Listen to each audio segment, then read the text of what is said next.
Graça e paz, irmãos. Vamos continuar a nossa série sobre a família da semente ou a família da promessa. Já vimos lá a respeito, de Adão e Eva, a queda e a promessa de Deus de Gênesis 3,15, e é baseado nessa promessa que nós fazemos essa série. Então vamos percorrer vários textos ao longo de várias semanas dentro desses estudos, falando sobre essa promessa e como Deus cumpriu essa promessa até a vinda do Senhor Jesus Cristo, a sua morte e a sua ressurreição. Hoje começamos por Gênesis capítulo 4 e o verso 25. E o contexto, na verdade, fala aí de uma palavra que vem relacionada a uma ação que aconteceu um pouquinho antes. Se você ler a sua Bíblia, vai ver que Gênesis 4 vai falar de Caim e Abel, como Caim, com inveja, com ciúme, com um coração idólatra, com um coração que não agradava a Deus, tomou realmente a iniciativa de cometer o primeiro assassinato no mundo. Foi e matou seu irmão Abel. Então, nesse sentido, podemos pensar, bom, o pecado estava arrasando toda a raça humana. Embora não tenhamos muitos detalhes a respeito do que estava acontecendo, mas sabemos que entre os irmãos naquela época podiam haver casamento, entre sobrinhos, com tios, isso era normal, sem problema nenhum na questão genética. Anos mais tarde, séculos mais tarde, é que isso se tornou realmente algo que Deus não mais se agradou. E então, o que nós vemos, aí Gênesis 4, verso 25, diz assim para nós: Adão tornou a ter relações com sua mulher, e ela deu à luz um filho, a quem pôs o nome de Sete, dizendo: Deus me concedeu outro descendente em lugar de Abel, que Caim matou. A Sete também nasceu-lhe um filho, ao qual colocou o nome de Enos. Foi nesse tempo em que se começou a invocar o nome do Senhor. Então, aí percebemos que Deus está trabalhando para que haja uma preservação dessa família da promessa, ou a família da semente. Sempre trazendo pessoas de uma linhagem mais piedosa, porque é através dela que virá o Senhor Jesus Cristo. Então Deus aí providencia, e nós vamos ver que somente esses três recebem nomes, no sentido de estarem ligados a Adão e Eva, Caim, Abel e agora Sete. E aí então o contexto realmente mostra bastante para nós. O pecado estava dentro da raça humana, estava tomando conta das atitudes das pessoas, o coração se voltando contra Deus, ofendendo a Deus, e aí então Deus faz com que Adão e Eva tenham um filho, e a partir desse filho, que é Sete, que significa talvez alguém que foi concebido, concedido, não sabemos muito ao certo qual é o verdadeiro significado do nome, mas o fato é que ele está aí dentro da linhagem do Senhor Jesus Cristo. Estou colocando aí com um TH no final para não ficar muito parecido com um número que nós usamos, 7. E nesse sentido, o que nós olhamos é que ele passa a ser esse membro da família do Senhor Jesus Cristo, a família messiânica, que Deus vai preservar ao longo de toda a história. Nesse sentido, então, começamos a ver que o pecado traz suas consequências. Aquilo que Adão e Eva cometeram, aquilo que eles passaram à sua geração, aos seus filhos, agora começa a tomar proporções quase que inimagináveis do ponto de vista humano. Um irmão assassinando outro irmão, vemos uma série de outros pecados que vão sendo cometidos ali, embora possamos ver Deus guardando sempre um grupo de pessoas, através da sua providência, através da sua eleição, da sua predestinação, de pessoas que o amam e que obedecem a sua palavra. Não temos muitas referências de mandamentos e leis nessa época, mas sabemos que Deus foi orientando Adão e Eva com relação às coisas que poderiam e às coisas que não poderiam ser feitas, e eles foram passando aí aos seus filhos, aos seus netos, bisnetos, tataranetos, e provavelmente eles viram várias gerações da sua linhagem enquanto estavam vivos. E nesse sentido, então, olhamos e pensamos acerca de Sete, como aquele a quem com certeza receberam muitas orientações de Adão e de Eva. E claro, passando aí desse período que nós vemos, né, que Gênesis vai resumindo, claro que nós podemos aí lembrar, né, de Metusalém, lembramos de Enoque, né, dentro dessa linhagem de Sete. Enoque é alguém que andava com Deus, alguém que amava a Deus, alguém que servia a Deus, de uma tal maneira que Deus o tomou para si, e o levou sem que ele passasse pela morte física. Com certeza ele foi para o céu transformado. Talvez aqui já uma evidência do arrebatamento, que anos mais tarde Paulo vai falar lá em 1 Tessalonicenses capítulo 4, de que mortos, de que vivos em Cristo, quando Jesus vier até as nuvens, serão transformados.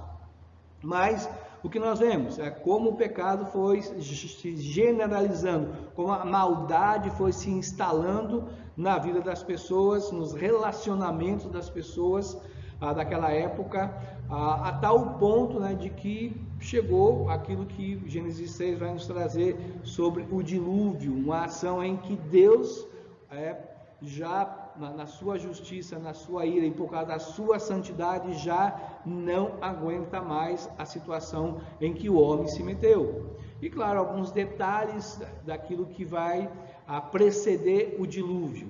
Então, nós cremos no dilúvio, nós aceitamos que o dilúvio foi universal, atingiu todo o planeta, trouxe uma mudança na estrutura desse planeta, principalmente com relação ao continente, a parte da Terra. Cremos que os continentes que hoje nós temos, os vários continentes, eles aconteceram depois do dilúvio.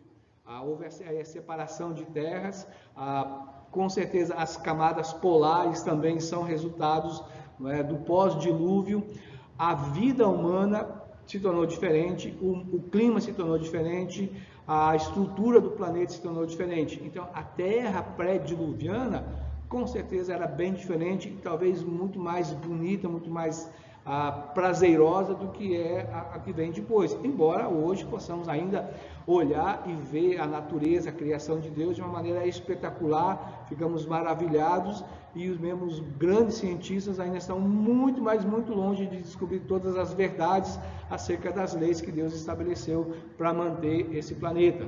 Então, podemos, sem dúvida, louvar a Deus, né, por ser um Deus que preserva a sua natureza e um Deus que preserva a sua palavra, um Deus que é fiel à sua palavra. Ele poderia ter extinto a raça humana, ele poderia ter acabado com a raça humana, mas muitas pessoas antes de Noé estavam afirmados na fé, na promessa de que um dia viria o libertador, aquele que os substituiria em relação aos seus pecados, o pagamento dos seus pecados, porque todo homem diante de Deus é pecador, todo homem diante de Deus está condenado.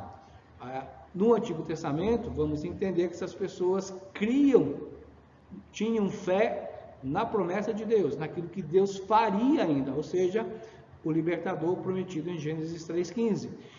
Então Deus não tinha como quebrar a sua promessa, Deus não tinha como anular a sua promessa. Pode até ser que ele poderia dizer, bom, vou acabar, vou salvar esses que já creram em mim, vou ficar só com esses para toda a eternidade. Mas esse não era o plano de Deus, porque anos mais tarde nós vamos ver, através de Pedro no seu discurso em Atos, na própria carta de Pedro em João, falando no Apocalipse, de que a morte do Senhor Jesus Cristo, a vinda dele a esse mundo para morrer, estava já determinado antes da fundação do mundo. O dilúvio é parte do plano de Deus. A situação de Deus confrontar o pecado, de Deus punir o pecado, está claramente descrito aqui nessa situação. E nesse sentido que nós entendemos, é que o pecado se tornou generalizado e atingiu essa família piedosa. A descendência de Sete foi contaminada com o pecado. É claro que o texto de Gênesis 6, aí se você tem a sua Bíblia, pode abri-la, os versículos de 1 a 8, e eu vou ler esse texto. Diz assim: quando as pessoas começaram a se multiplicar sobre a face da terra, e tiveram filhas, os filhos de Deus viram as filhas dos homens que eram bonitas e tomaram para si mulheres, aquelas que entre todas mais lhe agradaram. Então o Senhor disse: o meu espírito não agirá para sempre no ser humano, pois este é carnal, e os seus dias serão 120 anos. Naquele tempo havia gigantes na terra, e também depois, quando os filhos de Deus possuíram as filhas dos homens, os quais lhe deram filhos. Esses foram valentes, homens de renome na antiguidade. O Senhor viu que a maldade das pessoas havia se multiplicado na terra, e todo o desígnio do coração deles era continuamente mau. Então o Senhor ficou triste por haver feito o ser humano na terra, isso lhe pesou no coração. O Senhor disse: farei desaparecer da face da terra o ser humano que criei. Destruirei não apenas as pessoas, mas também os animais, os seres que rastejam e as aves dos céus, porque eu estou triste por havê-los feito. Porém, Noé encontrou favor aos olhos do Senhor. Em outras versões, vai aparecer a palavra: Deus se arrependeu, né, de ter criado o homem, e no verso 8 diz que Noé encontrou graça aos olhos do Senhor. Então, é um texto que nos fala de como Deus estava se sentindo. É claro que Deus não foi pego de surpresa, claro que Deus sabia de todas aquelas coisas, Deus entendia que o homem tinha preferido as ciladas do pecado, do diabo, em vez de ser obediente a ele. Em vez de amá-lo, estava amando as coisas do pecado, as coisas desse mundo, os bens desse mundo. Trocou Deus pela criação, pela criatura. Deus toma a decisão de fazer algo. É claro que é um texto difícil, nós não temos aqui o tempo para entrar em todos os pormenores, bem que eu gostaria de trabalhar essa questão aí dos filhos de Deus, filhas dos homens, os gigantes que estão aqui envolvidos, né? Mas podemos talvez, sim, rapidamente dizer, filhos de Deus pode indicar aqueles que estão ligados à linhagem de Sete. É possível que o Antigo Testamento possa usar a ideia de filhos de Deus ao se referir ao homem, no sentido masculino, porque Adão foi criado diretamente de Deus.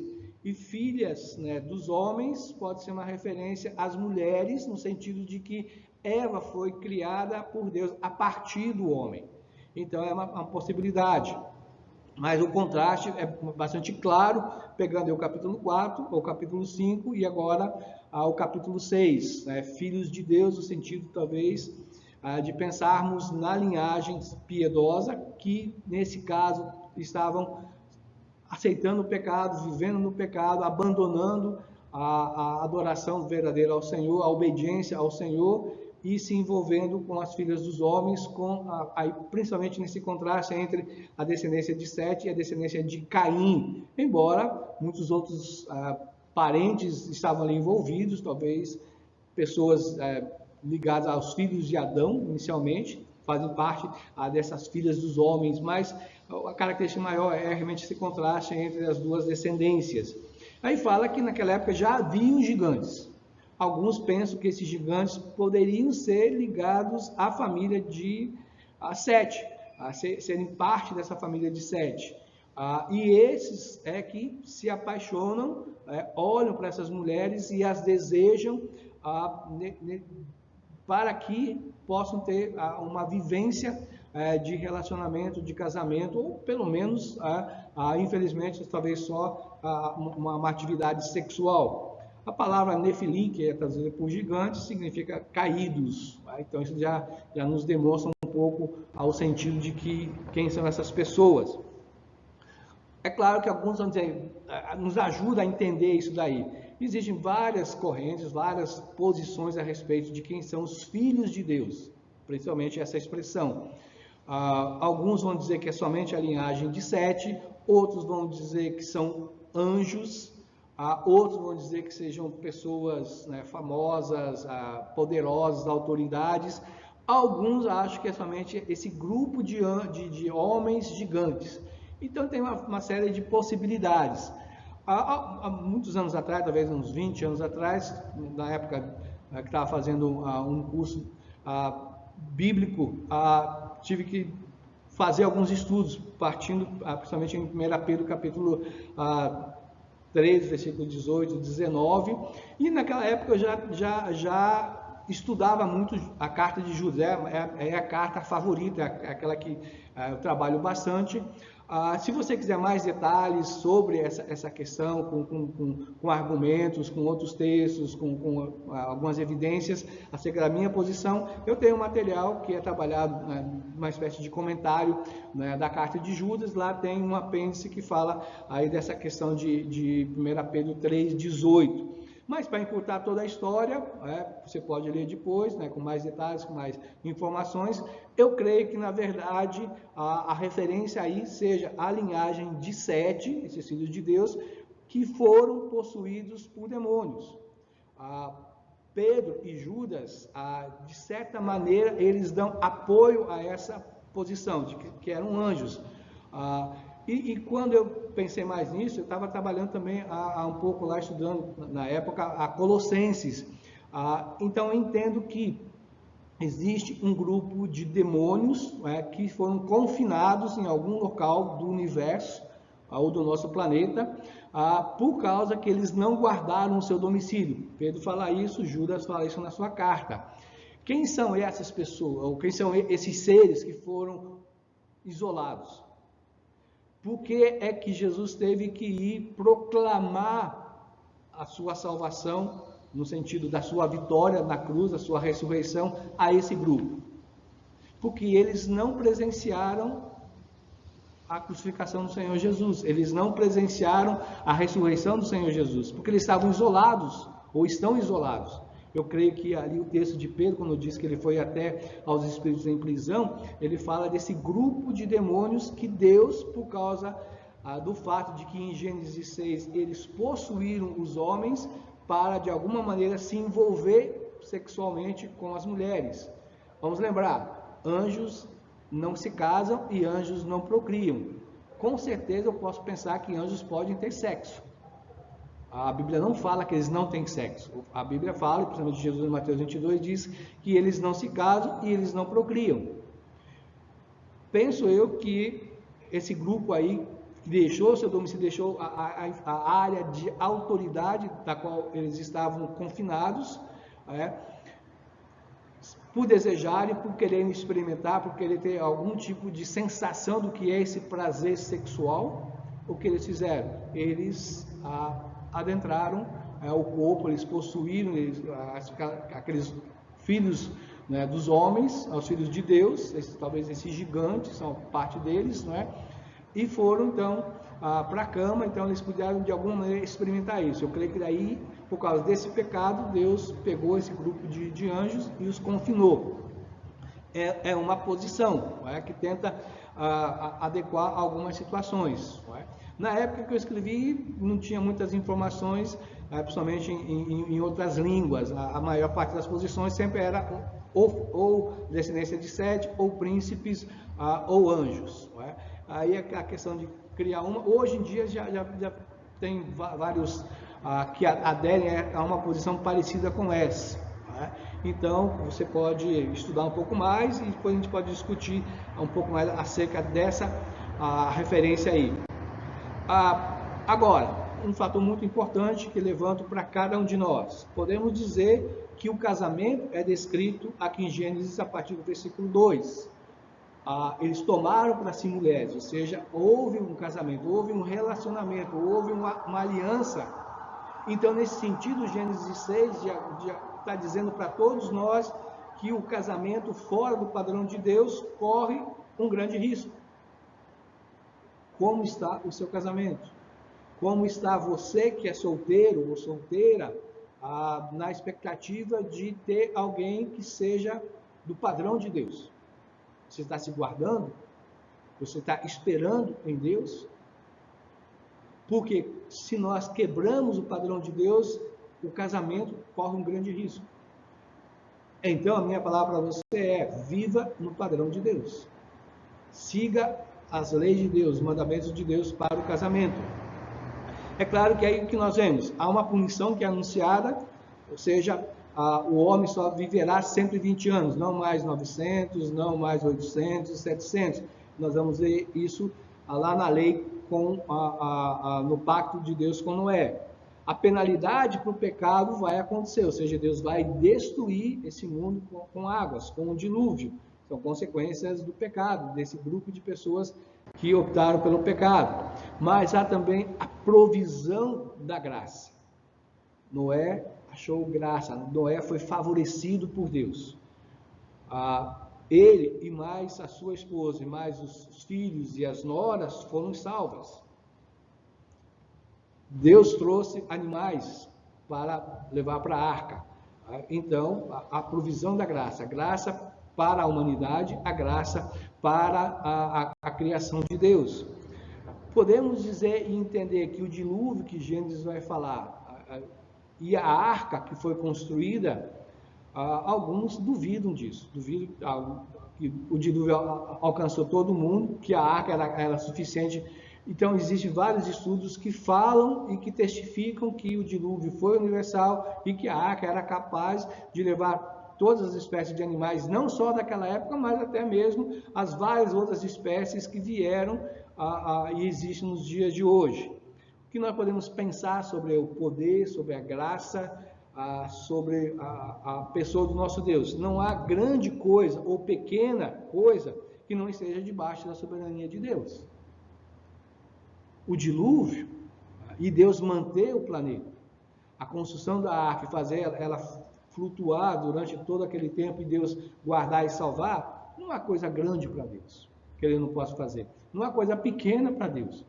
Então isso é importante para você e para mim quando nós pensamos na nossa vida, nos nossos problemas, nas nossas dificuldades, nos nossos sonhos. Não há coisa grande ou pequena que não esteja debaixo da soberania de Deus. Ele pode fazer desde que seja a vontade dele. E a nossa oração sempre é: Senhor, qual é a tua vontade para a minha vida? Qual é a tua vontade para essa situação? Revela, mostra. Podemos colocar, podemos dizer: gostaria disso, sonho com isso, penso nisso, quero fazer isso, mas segundo a tua vontade, porque ela é a melhor para cada um de nós. Então, pergunto para você e me pergunto também: você confia nas promessas de Deus? Estamos aí seguindo Gênesis 3,15. Há tantas outras promessas. Você confia na pessoa de Deus, que Ele é fiel para cumprir cada uma das suas promessas, seja para este mundo, seja para aqueles que são crentes, seja individualmente, em algumas coisas que você entende que sejam promessas para a sua vida. Você crê no poder de Deus, no Deus que veio e destruiu a humanidade daquela época. Talvez milhões de pessoas morreram, milhões de animais morreram, mas Deus salvou 8 pessoas. Deus preservou 8 pessoas numa arca com muitos animais.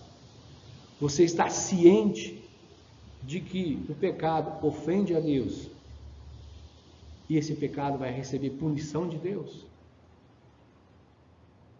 Você está tomando realmente consciência de não quero pecar, embora nós sejamos ainda pecadores no nosso coração, ainda estamos com a natureza pecaminosa, mas o desejo do nosso coração tem que ser: Senhor, eu quero viver de uma maneira santa, eu quero viver de uma maneira piedosa, não deixe eu cair no pecado. Se cair, buscar a graça de Deus, se arrepender, confessar, aí andar de maneira limpa diante de Deus.